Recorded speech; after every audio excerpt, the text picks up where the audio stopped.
जय हिंद दोस्तों। तो चलिए ऑप्टिक्स का नेक्स्ट लेक्चर स्टार्ट किया जाए। तो प्रीवियस क्लासेस में हम देख रहे थे क्या, TIR है ना, टोटल इंटरनल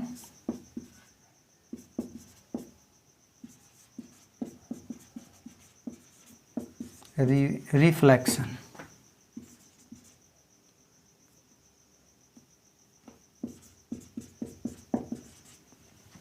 ठीक है, TIR।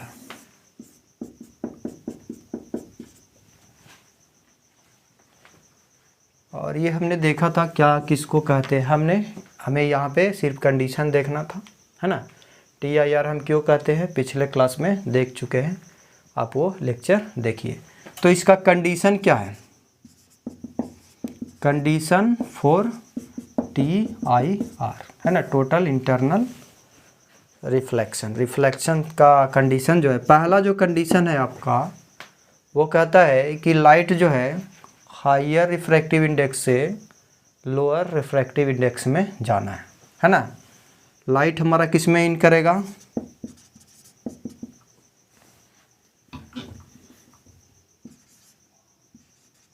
लाइट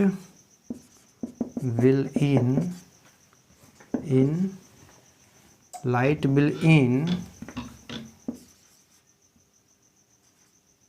from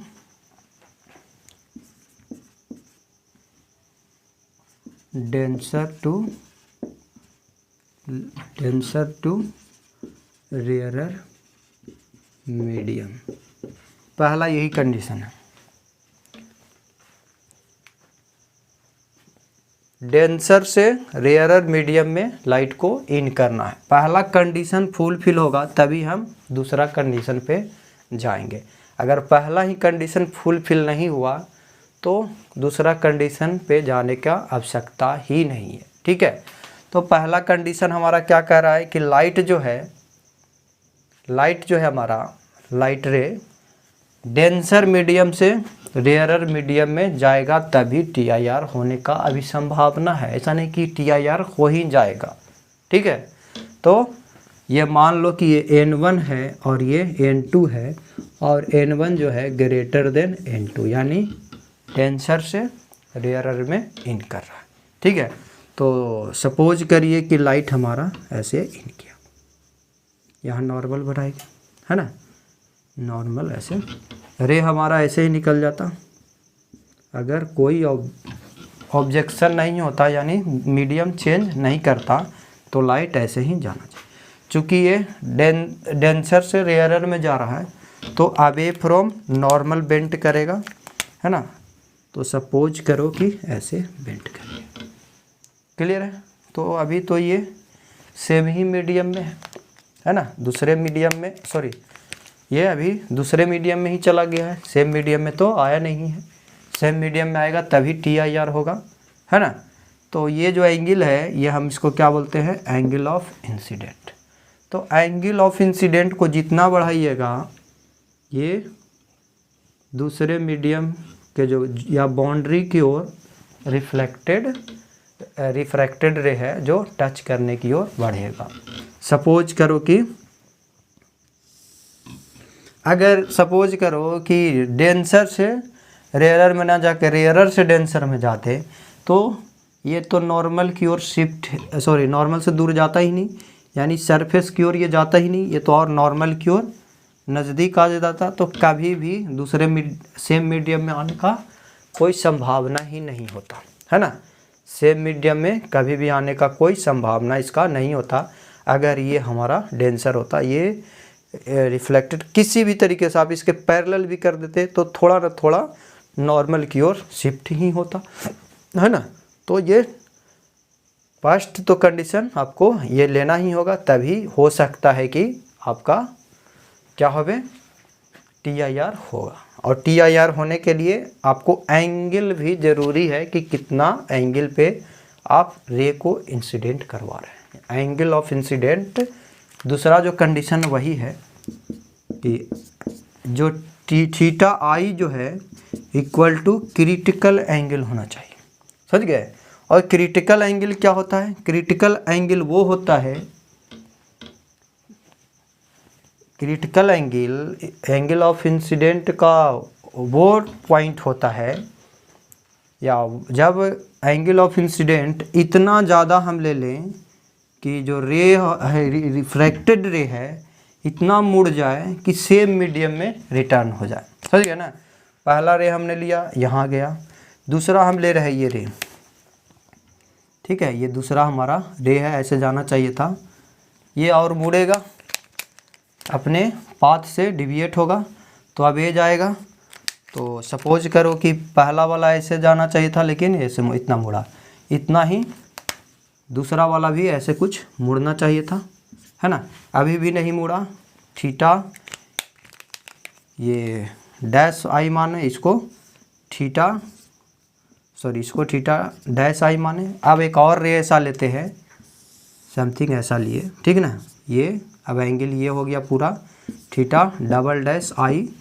अब इसके कारण से अब ये इतना ज़्यादा मुड़ गया, ठीक ना, इससे इतना ज़्यादा मुड़ गया, तो एटलीस्ट कम से कम बाउंड्री पे आ गया, ये रिफ्रैक्टेड रे जो है बाउंड्री पे आ जाए, तो थीटा डैश आई जो हुआ क्रिटिकल एंगल हुआ। समझ गया ना? वो एंगल ऑफ इंसिडेंट जिसके कारण रिफ्रैक्टेड रे एटलीस्ट बाउंड्री टच कर जाए, या आप दूसरे लहजे में ये भी बोल सकते हैं इंसिडेंट एंगल इतना हम ले ताकि एंगल ऑफ रिफ्लेक्शन जो है 90 डिग्री हो जाए। समझ गए ना? एंगल ऑफ रिफ्लेक्शन जो है वो 90 डिग्री, यानी थीटा आर जो है 90 डिग्री हो जाए उस एंगल के लिए, यानी ये थीटा आई डबल डैश जो है टीसी यही है, क्रिटिकल एंगल यही है। क्लियर है? तो आपको TIR होने के लिए पहला तो डेंसर से रेयरर में इन करना चाहिए, दूसरा क्रिटिकल एंगल के जब आप रे इंसिडेंट करवाइएगा दो बाउंड्री के सरफेस पे, तो आप उसको इस तरीके से इंसिडेंट करवाइए ताकि ये क्रिटिकल एंगल के बराबर हो, क्रिटिकल एंगल के बराबर हो या उससे ज़्यादा हो जाए। ज़्यादा भी हो जाएगा तो रे जो है, अब मान के चलो कि हम थोड़ा सा और बढ़ा दिए ये, तो ये रे जो है अब पूर्व पेन से क्या हो जाएगा, दूसरे मीडियम में आ जाएगा। आइदर आप बराबर करिए या ग्रेटर देन कर दीजिए, ठीक है, या ग्रेटर भी आप ले सकते हैं, ये ग्रेटर और इक्वल आप करिए, ठीक है। तो उस केस में आप लाइट, एक बाउंड्री है उस पर लाइट जला रहे हैं, है ना, एंगल आप ऊपर से ऐसे मारिएगा तो नीचे अंदर पूरा लाइट जाएगा, और रिफ्लेक्शन के कारण जो आ रहा होगा वो तो अलग ही है। आप एंगल ऐसे लाइट को थोड़ा थोड़ा बढ़ाते जाइए, ये वाला एंगल, तो एक ऐसा समय आएगा ना कि पानी के अंदर चाहे दूसरे मीडियम के अंदर कोई लाइट वो नहीं जाएगा, सेम मीडियम में सारा लाइट आ जाएगा, ठीक है। तो वो जो घटना हो गया TIR उसका हो गया, यानी टोटल लाइट जो है सेम मीडियम में ही आ रहा है, दोनों फेनोमेना के कारण। रिफ्लेक्शन के कारण तो आ ही रहा होगा क्योंकि रिफ्लेक्शन तो होता ही है, कोई भी सरफेस पे पड़ता है, और रिफ्रैक्शन के कारण भी जो हो रहा होगा, इस एंगल से अगर आप डालते हैं तो टोटल रे सेम मीडियम में ही रिटर्न हो जा रहा होगा। हाँ, एंगल अगर क्रिटिकल के बराबर नहीं करिएगा तो कुछ रे जो है दूसरे मीडियम में जाएगा, है ना। क्रिटिकल से के बराबर या क्रिटिकल से अगर आप ज़्यादा करते हैं तो वो क्या होगा, उसका TIR हो जाएगा। क्लियर है? तो ये दो कंडीशन है TIR होने के लिए। अब ये दो, अब हम क्रिटिकल एंगल निकालना देखेंगे थोड़ा सा।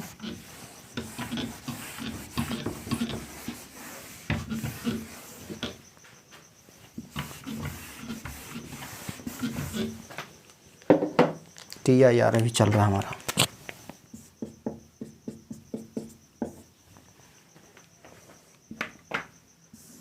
देखिए ये हमारा, सपोज करो कि हमने एट लीस्ट इतना एंगल से इंसिडेंट करवाया है, रेड लाइट से बना लेते हैं, ये इंसिडेंट हुआ, और ये इंसिडेंट होने के बाद कुछ नहीं होता तो ये ऐसे चला जाता है ना, अपना पाथ इसका होता, लेकिन चूँकि मीडियम चेंज हुआ है और ये N1 है और ये N2 है, और ये ऑब्वियस है कि N1 ग्रेटर देन N2 होना ही चाहिए, नहीं तो TIR होने का संभावना भी नहीं। तो ये क्रिटिकल एंगल के बराबर है, तो हमारा रे जो है सरफेस को कम से कम टच कर जाएगा, है ना। तो ये हमारा थीटा आई बराबर कह सकते हैं इसके बराबर हमने लिया है कुछ, और ये हमारा थीटा आर जो है 90 डिग्री। क्लियर है। तो किसी दो बाउंड्री का क्रिटिकल एंगल निकालना होगा, कहेगा ना कि ये एयर है और ये वाटर है, तो बताइए किसके लिए, सॉरी ये वाटर है और ये एयर है, तो ये दोनों मीडियम के लिए क्रिटिकल एंगल क्या होगा, समझ गए। तो उसके लिए हम फार्मूला एक निकाल लेते हैं, और देखिए हम स्नेल्स लॉ लगाते हैं इसमें। स्नेल्स ने क्या कहा कि N1 into sine theta I equal to N2 into sine theta, और दूसरा जिसका मीडियम उसी से, है ना। यहाँ से जो हो गया थीटा आई यानी क्रिटिकल एंगल के बराबर करना है ना। तो और ये हो गया N2 साइन थीटा, यहाँ से जो हो गया साइन थीटा सी जो हो गया N2 by N1 sine theta are. ठीक है। तो क्रिटिकल एंगल आपको, और ये अभी नहीं हुआ, ये हमारा 90 डिग्री है ना। तो यहाँ से यहाँ आ जाइए, साइन थीटा सी जो हो गया N2 बाई N1, और ये साइन 1 यानी साइन थीटा सी बराबर जो हो गया N2 बाई N1, तो सी बराबर sine inverse N2 by N1। और आप एकदम याद रखिए, यहाँ जो होगा हायर रिफ्रैक्टिव इंडेक्स वाला होगा, यानी डेंसर वाला का होगा, और यहाँ जो होगा रेयरर वाला का होगा। कहीं पे भी रेयरर से डेंसर में चला गया तो ये वैल्यू है जो 1 से ज़्यादा आ जाएगा, और ये फार्मूला ही वायलेशन हो जाएगा, क्योंकि साइन इनवर्स के बीच में 1 से ज़्यादा वैल्यू आना नहीं चाहिए, है ना। आप जानते हैं, या इसका वैल्यू जो है साइन थीटा का वैल्यू कभी भी 1 से ज़्यादा एक्सीड नहीं कर सकता। तो ये नीचे वाला जो है हायर रिफ्रैक्टिव इंडेक्स वाला होगा, या नीचे वाला जो होगा जिससे लाइट इन कर रहा है उसका रिफ्रैक्टिव इंडेक्स होगा, ये याद रखिएगा। N1 N2, तो ये N2 इसको भी दे सकते हैं, N1 इसको भी दे सकते हैं, लेकिन दिमाग आपको यही याद रखना है कि क्रिटिकल एंगल के केस में या किसी के भी केस में तो यही होता था, है ना। जिससे लाइट इन कर रहा है ना, जिससे लाइट इन कर रहा है उसका रिफ्रैक्टिव इंडेक्स नीचे होता है, और जिसमें इन करता है वो ऊपर होता है। और यहाँ पे जेन्युइन भी है, जिससे इन करता है वो हायर होना चाहिए। तो हायर अगर नीचे नहीं रहेगा, ऊपर रहेगा, तो इसका वैल्यू 1 से ज़्यादा हो जाएगा, and that is the violation of sine, the value of sine, है ना, पॉइंट का वायलेशन कर देगा। तो इस तरीके से हम क्रिटिकल एंगल दो सरफेस के लिए निकाल सकते हैं। अब क्वेश्चन हम देखो थोड़ा सा करते हैं।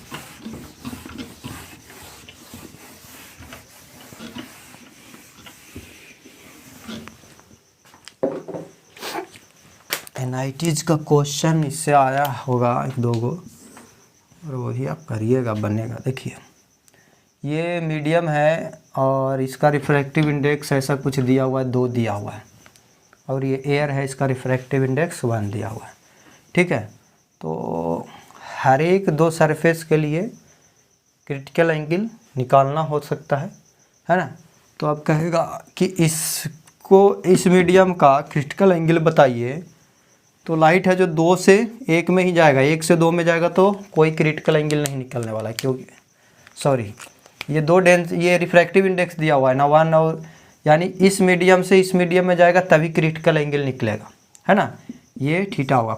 आप कहिएगा कि नहीं हम इस मीडियम से अब ऐसा कुछ बनाए और इस मीडियम से डालें और ये इसका क्रिटिकल एंगल हम निकालना चाहें, तो ये सब वायलेशन है, क्योंकि ये रेयरर से डेंसर में जाएगा तो कोई क्रिटिकल एंगल बनने वाला नहीं है ना। कभी भी क्योंकि ये नॉर्मल की ओर शिफ्ट होगा, है ना। और फिर उसके अनुसार से उसका अलग जो भी है नियम कानून हम करेंगे, है ना। तो क्रिटिकल एंगल उसका ये 90 तो कभी बनेगा ही नहीं, कभी होगा ही नहीं, तो इसके लिए वायलेशन ये हो जाएगा, ठीक है। और यहाँ पे अगर कहे कि 2 रिफ्रैक्टिव इंडेक्स वाला से 1 में जा रहा है, अब देखिए अगर हम वैल्यू गलत लेकर के करेंगे तो वो भी देखिएगा। इसमें अगर क्रिटिकल ये निकालने के लिए कह रहा है तो हम कहेंगे, हम जानते हैं साइन थीटा सी बराबर जो होता है रिफ्रैक्टिव इंडेक्स जिस मीडियम से लाइट इन कर रहा है उसका नीचे, है ना, और जिस मीडियम में इन कर रहा है 2 में इन करेगा, है ना, समथिंग ऐसे चला जाएगा। 90 डिग्री बना रहा है क्रिटिकल एंगल के लिए कम से कम, तो 2 में चला गया है। हम सिंपली कोबान है उसका तो 1 लेंगे, और किससे गया है 2 रिफ्रैक्टिव इंडेक्स वाला से, तो 2 वैल्यू लेंगे, यानी सी जो हो गया साइन इनवर्स 1/2। अब जानते हैं इसका वैल्यू 30 डिग्री होता है। तुम कहते कि नहीं हम एक रिफ्रैक्टिव इंडेक्स 1 से 2 वाला में जाएं, तो तुम्हारा जो होता साइन सी बराबर होता किससे इन कर रहा है, इससे किस में जा रहा है 2 में, तो जिसे इन करता वो नीचे होना चाहिए, और जिसमें इन करता वो ऊपर, तो वो 2 ऊपर हो जाता और 1 हमारा नीचे होता, यानी साइन थीटा सी 2 आ रहा है, ये गलत है ना, कभी 2 आ ही नहीं सकता है। क्लियर है, साइन का वैल्यू 2 हो ही नहीं सकता है, 1 से छोटा ही होगा, है ना, या 1 के बराबर हो सकता है। क्लियर है, तो वो वायलेशन है। तो ये चीज़ आपको समझ में आना है, कहीं ऐसा क्वेश्चन दे देगा तो क्रिटिकल एंगल उसका निकलने से होगा। क्लियर है, किसी 2 बाउंड्री का ऐसे ही क्रिटिकल आपको देगा निकालने के लिए। जैसे कह दिया कि आपके पास वाटर का रिफ्रैक्टिव इंडेक्स दे दिया, रिफ्रैक्टिव इंडेक्स ऐसे करके कुछ,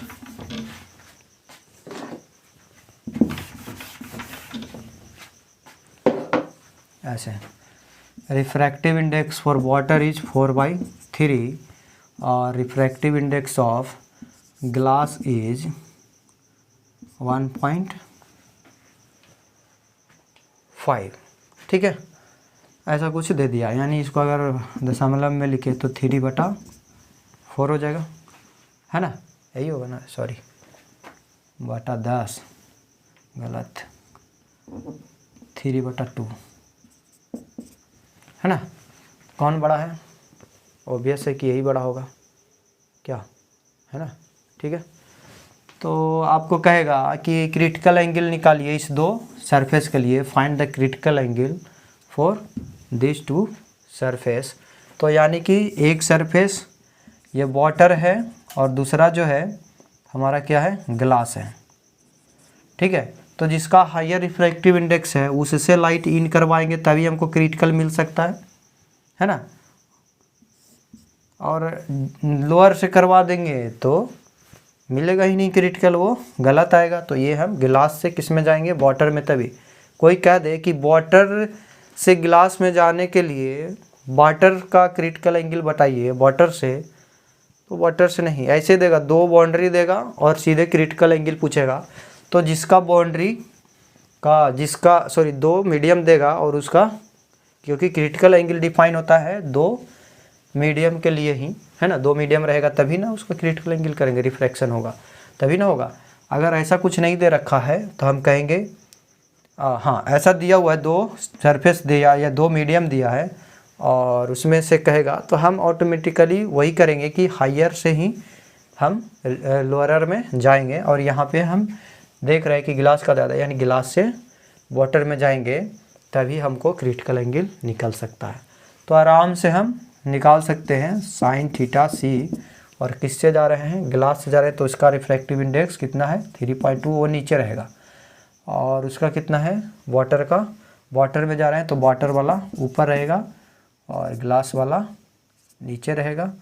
तो यहाँ से हो गया, ये ऊपर गया 8/9 हो जाएगा साइन थीटा, और थीटा बराबर हो जाएगा साइन इनवर्स 8 ये देखिएगा 1 से कम आएगा तो समझिए कि सही है। क्लियर है, तो इस तरीके से आप क्रिटिकल एंगल 2 सरफेस का निकाल सकते हैं, ठीक है। तो TIR इसी तरीके के रहेगा। और हम TIR का कुछ एप्लीकेशन है वो हम देखते हैं। Application of TIR।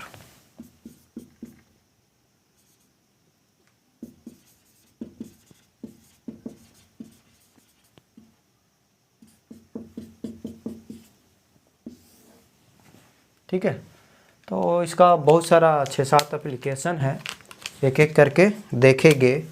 पहला जो है ये है कि अगर इमेज कहीं पे रिफ्रैक्शन के कारण बन रहा है, तो रिफ्रैक्शन के कारण जैसे इमेज बन रहा था ना, ऐसा ऑब्जेक्ट है यहाँ कुछ जब भी जो भी है, तो इमेज जब भी बन रहा हो तो TIR जहाँ TIR से जो इमेज बनेगा वो ब्राइटर इमेज होगा।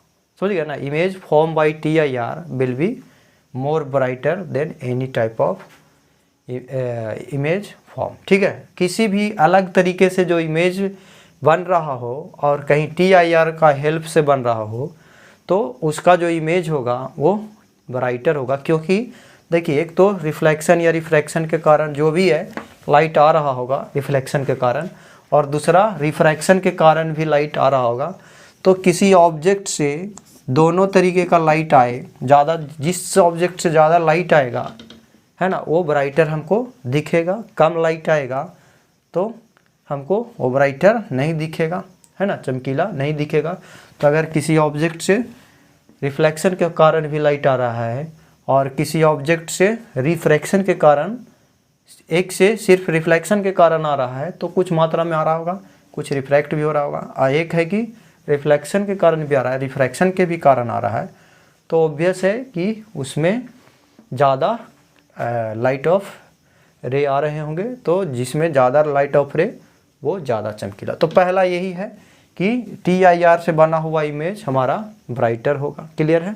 दूसरा जो है, दूसरा की बात अगर कहें तो हम कहेंगे कि जो शाइनिंग ऑफ डायमंड जो है TIR के कारण ही होता है। समझ गए ना, शाइनिंग ऑफ डायमंड, डायमंड का कटिंग भी डिपेंड करता है। ऐसा नहीं है कि सिर्फ TIR के कारण वो ज़्यादा चमकीला होता है, और भी कॉज होता है, ठीक है ना, लेकिन TIR एक कारण है कि डायमंड है जो ज़्यादा चमकीला होता है हमारा। वो इसलिए कि ये हमारा इसका जो रिफ्रैक्टिव इंडेक्स है लगभग 2.5 के लगभग होगा, और ये सबसे ज़्यादा रिफ्रैक्टिव इंडेक्स का मटेरियल हमारा होता है। अगर एक बार इसमें लाइट इन कर गया तो संभावना है कि इसका अंदर में TIR होगा, क्योंकि ये डेंसर है, ठीक है, और डेंसर मीडियम है, इस चलते बहुत बार TIR होगा। इसके कारण से थोड़ा सा भी हल्का भी ये ट्विस्ट होगा तो ये रे है जो बहुत बार TIR होगा और वो चमकीला हमको दिखाई देगा। ठीक है, हल्का सा भी लाइट में। क्लियर है। तो शाइनिंग ऑफ डायमंड, सेकंड जो इसका एप्लीकेशन है TIR का, शाइनिंग ऑफ डायमंड, जो डायमंड हमारा ज़्यादा चमकीला होता है इस कारण से भी। ठीक है, तो दूसरा ये हो गया।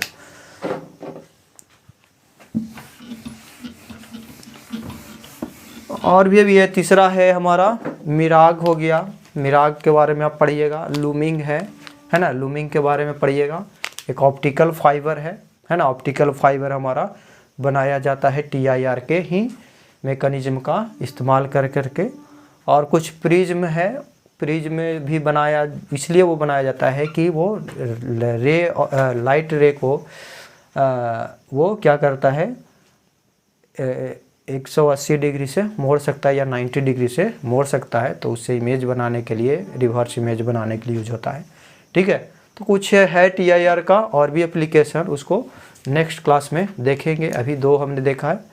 आप मिराग के बारे में पढ़ के आइएगा और लूमिंग के बारे में। मिराग मृग तृष्णा हिंदी होता है, जानवर को, वो हिरन को है जो क्या दिखता है आपको, पानी दिखता है रेत में, तो किसके कारण से, और वही कारण है TIR है, मिराग वाला जो फेनोमेना घटता है।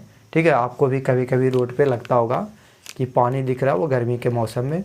और लूमिंग है जो ठंडा प्रदेश में होता है। ये सारा का हम नेक्स्ट क्लास में डिस्कस करेंगे।